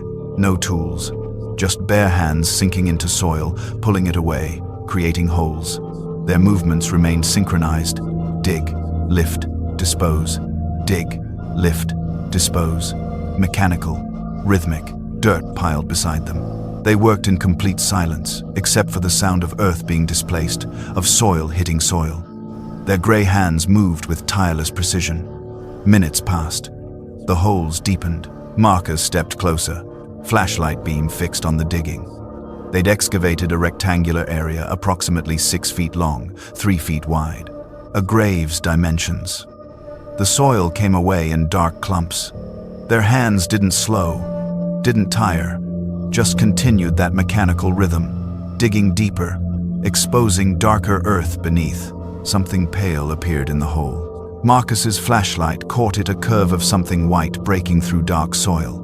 One of the figures reached down, brushing earth away from the pale surface. More white emerged. A shape, definitely a shape. Human-sized.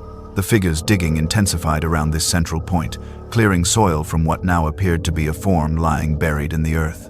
The shape moved, not from their excavation, not from disturbed soil settling. It moved on its own. A twitch, then a larger movement, something beneath the pale surface shifting, pressing upward against the soil still covering it. Marcus took a step back. His flashlight beam remained fixed on the hole.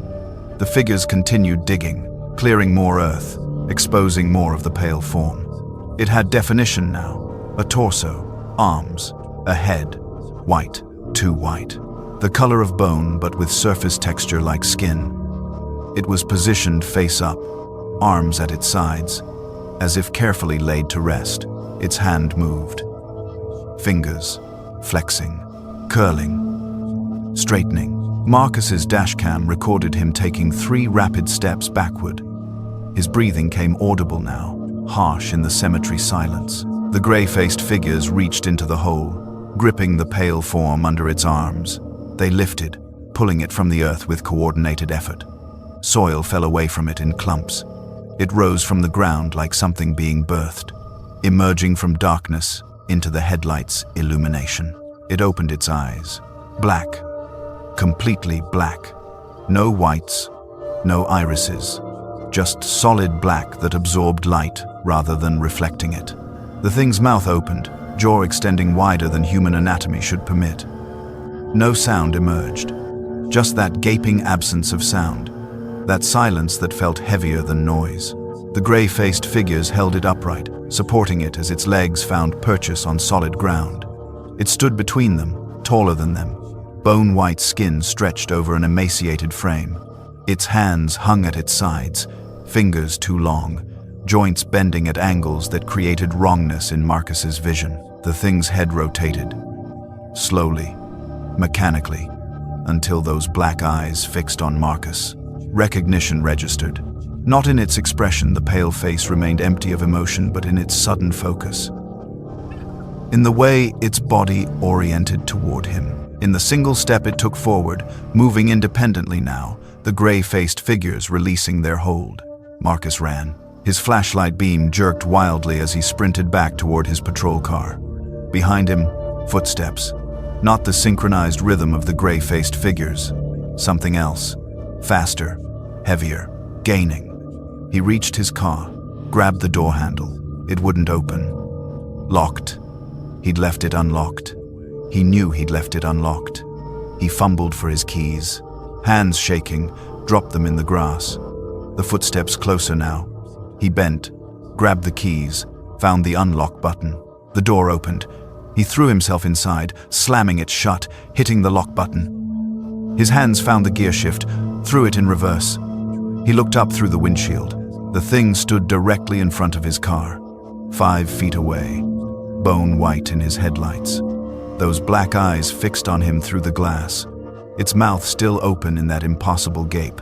It raised one hand, long fingers extending toward the hood. Marcus floored the accelerator in reverse. The patrol car lurched backward, tires spinning on wet grass. He spun the wheel, straightened out, shifted to drive. His headlights swept across the scene one final time. The gray-faced figures remained standing in their semicircle. The thing remained where it stood, motionless now, watching him retreat. The empty hole gaped in the ground behind them. He drove, between monuments, over grass, finding the paved road through muscle memory. His headlights found the cemetery gates.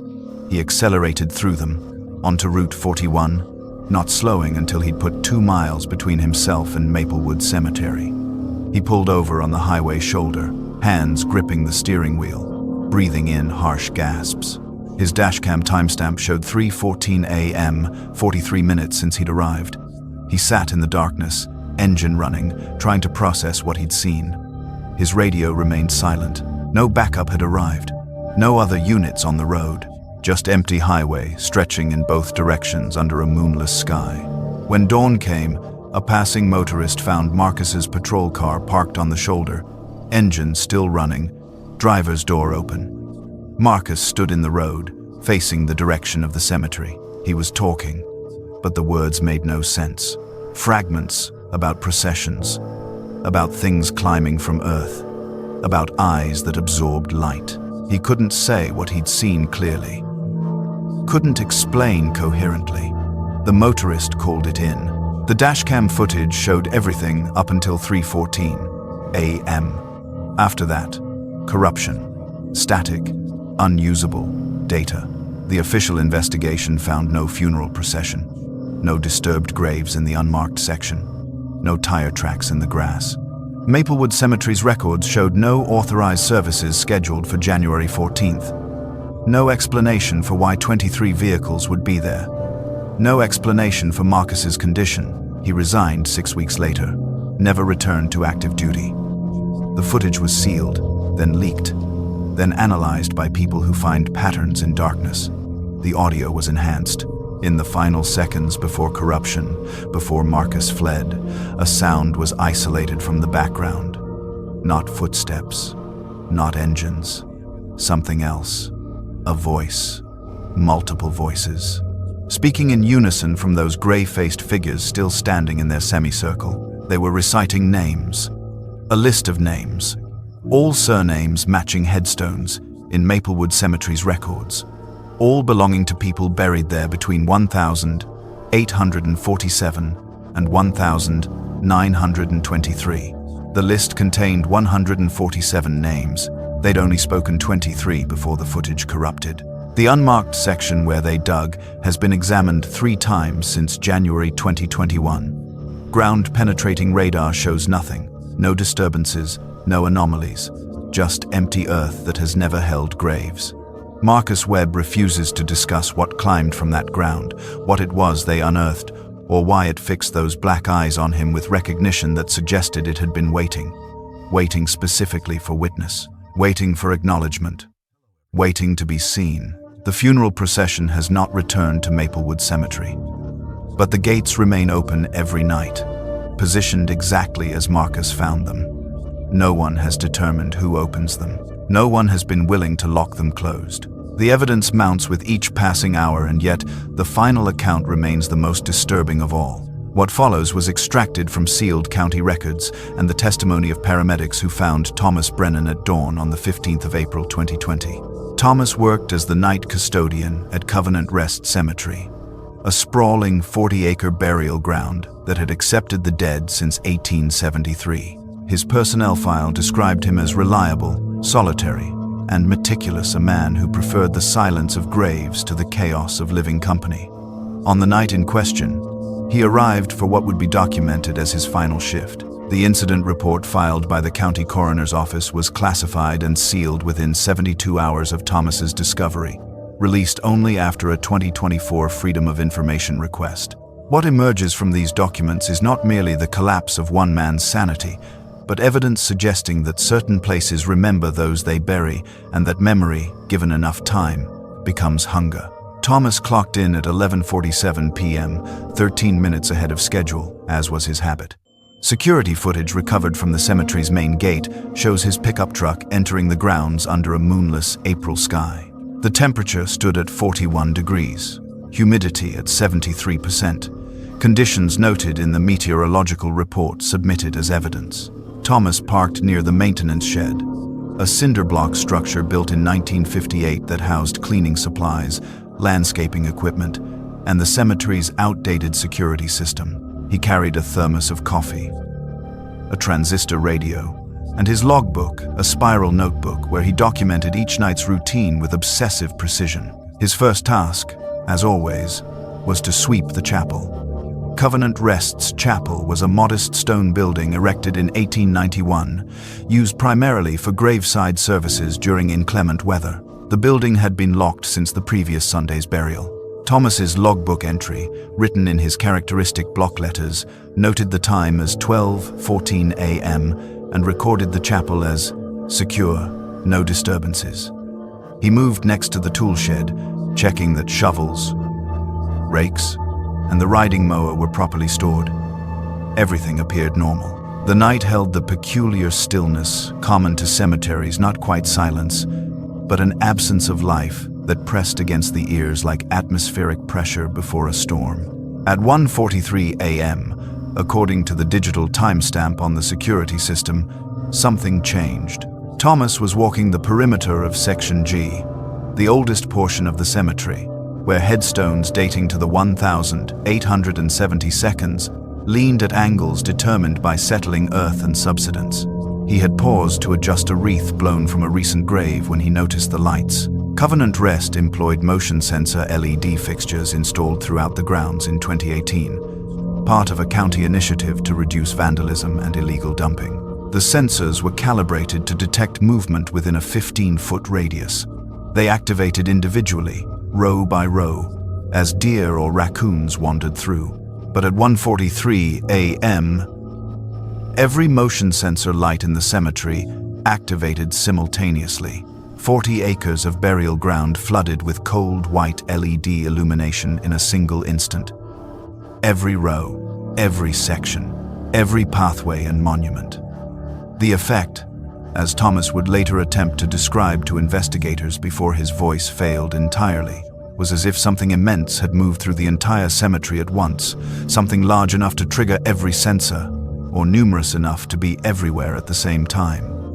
He stood frozen between graves, watching light spread across the landscape like a grid awakening. His breath formed clouds in air that had grown suddenly, measurably colder. Thomas ran to the maintenance building. His hand shook as he unlocked the door. The security footage captures this detail, the way his keys slipped twice before finding the lock. Inside, the office was a cramped space dominated by an ancient metal desk and a wall-mounted monitor connected to 12 security cameras positioned throughout the cemetery. The monitor displayed a grid, 4 rows of 3 camera feeds, each showing a different section of Covenant Rest in grainy black and white infrared. Thomas stared at the screen.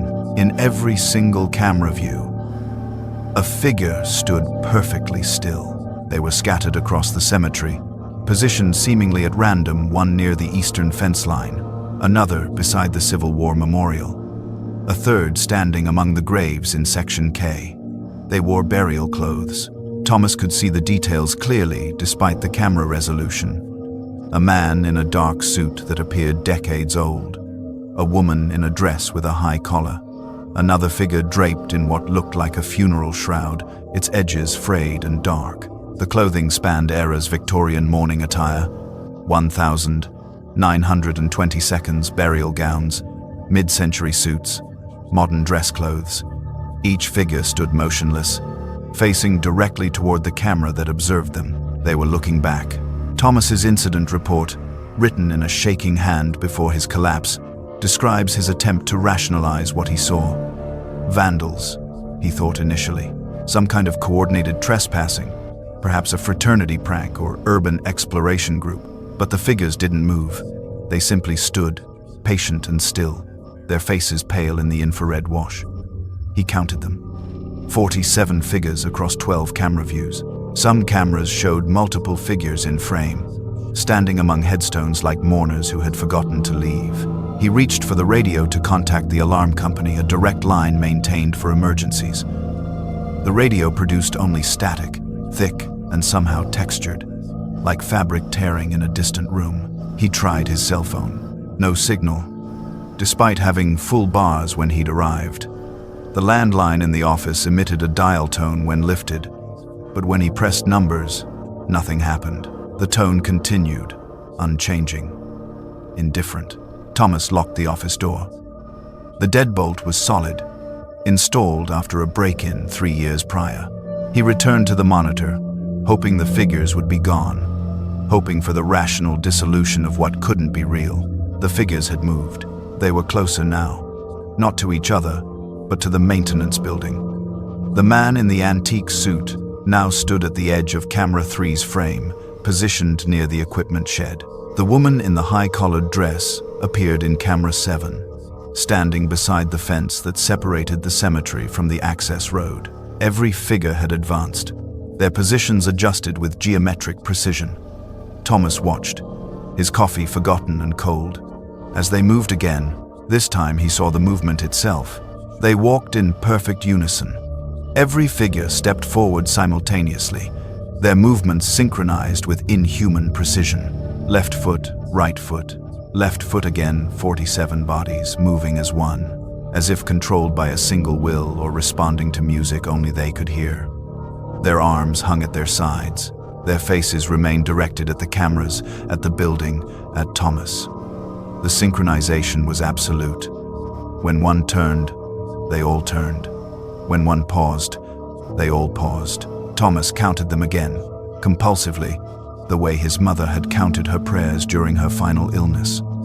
47. Always 47. They formed a loose perimeter around the maintenance building now, closing in with each synchronized step. Camera 9, positioned to monitor the main gate, showed 6 figures standing shoulder to shoulder across the entrance. Camera 12, overlooking the chapel, showed the figure in the shroud ascending the chapel steps with slow, measured movements identical to every other figure's pace. The sound began at 2:31 a.m. Breathing. Collective, rhythmic breathing that Thomas could hear through the office walls. It came from all directions, a shared inhalation and exhalation that surrounded the building like tide against shore. The rhythm was slow, deliberate, the breathing of sleepers or the dying. Thomas pressed his ear to the wall and felt the vibration of it, dozens of lungs filling and emptying in perfect synchronization, the sound of a congregation at prayer or a choir between verses. Then came the scratching, fingernails on metal, on the door, on the windows set high in the office walls. The sound was patient, methodical. Not frantic clawing, but the slow, deliberate scraping of nails dragged across surfaces with archaeological care. Thomas backed away from the walls, retreating to the center of the small office, where the desk provided illusory shelter. On the monitor, the figures pressed against the building's exterior, their hands raised and moving in unison, scratching, creating a sound like branches against glass or rats in walls. The power failed at 2:47 a.m. Darkness consumed the office instantaneously. The monitor died mid-image, the overhead fluorescent extinguished. Even the small LED clock on the desk went black. Thomas stood in absolute darkness, surrounded by the sound of breathing and scratching, his own breath harsh and rapid in his chest. He fumbled for his phone, used its dim screen light to navigate to the desk drawer where he kept a flashlight. The beam, when he found it, seemed pathetically small against the darkness. He heard the door handle turn. The deadbolt held, but the handle rotated slowly. Testing. Thomas aimed the flashlight at the door and saw nothing through the small window, except darkness pressed against glass. The handle turned again, patient as erosion. The scratching intensified, now accompanied by a new sound pressure against the door. Weight being applied, the metal frame creaking under slow, sustained force. The emergency lights activated. Battery-powered fixtures mounted near the ceiling flared to life, filling the office with harsh white light that created more shadows than it eliminated. Thomas turned, sweeping his flashlight beam across the room, and froze. The figures stood inside. They filled the hallway visible through the office's interior window. They crowded the small break room adjacent to the office. They surrounded his desk, standing in impossible silence, their burial clothes dark with soil, their faces pale and slack with the particular emptiness of the long dead. Thomas counted them reflexively. 47. All of them. They had entered without sound, without the door opening, without transition. They simply occupied the space, as if they had always been there, waiting for him to notice. They were solid, visible, real, not transparent, not flickering, not the gauzy apparitions of ghost stories, but physical bodies that displaced air and cast shadows in the emergency lighting. Thomas could see the weave of the fabric in their burial clothes, the individual buttons on suits, the delicate lace on funeral gowns. He could see their hands, waxy and pale, fingers whole and present. He could see their faces. The closest one stood 18 inches from his chair. A woman in a burial gown from the 1922, the fabric ivory with age, the neckline adorned with small pearl buttons. Her hair was arranged in the Marcel waves popular a century ago, still holding their shape. Her eyes were open but unfocused, the particular emptiness of photographs taken post-mortem. She leaned forward with the slow inevitability of a tree falling. Her lips moved. Her voice emerged as a whisper that filled the room, despite its softness. A sound like wind through empty buildings.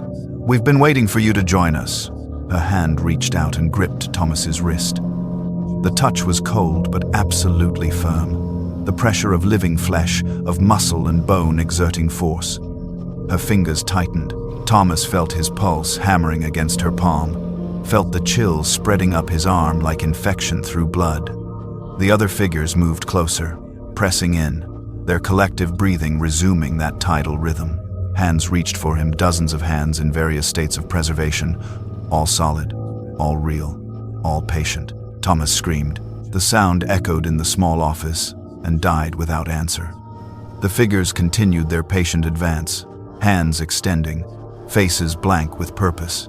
Thomas thrashed backward, his chair toppling, his body striking the floor. The woman in the 1,920 seconds gown maintained her grip, pulling him upright with strength that belied her frame. Other hands found him, his shoulders, his arms, his hair. They lifted him as mourners lift a casket, supporting his weight with synchronized effort.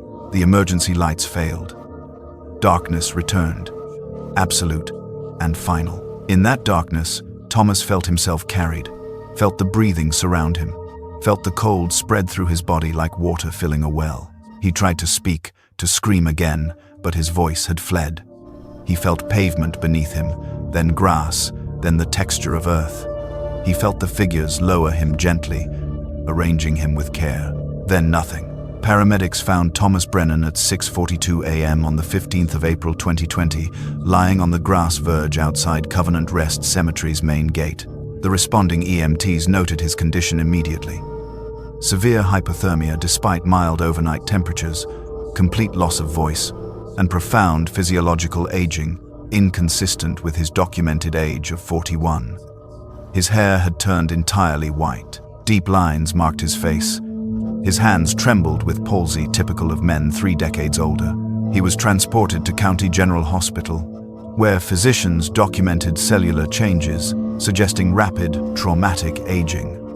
His vocal cords showed scarring consistent with severe stress, but no physical damage. Psychiatric evaluation proved impossible. Thomas remained mute, responding to questions only with violent trembling and compulsive drawing. He filled notebook after notebook with the same image. Rows of figures standing in formation. Simple stick figures arranged in precise lines. One figure in each drawing was marked differently, circled or shaded or crossed out. When asked to explain the marked figure, Thomas wrote a single sentence in his still meticulous block letters. "That's where I'll stand." He was transferred to a long-term care facility in June 2020. Security footage from Covenant Rest Cemetery was analyzed by county investigators, but showed only Thomas entering and exiting the maintenance building normally. No figures appeared on camera. No anomalies were detected. The motion sensor light's simultaneous activation was attributed to an electrical surge, though no evidence of such a surge was found. Thomas's drawings continue. In recent months, staff report that he stands sometimes at his window, facing east toward the cemetery, 7 miles distant. His lips move soundlessly. His hand, when extended, makes a grasping motion, fingers closing around something invisible, patient and firm. The gesture of someone reaching for what has already reached back.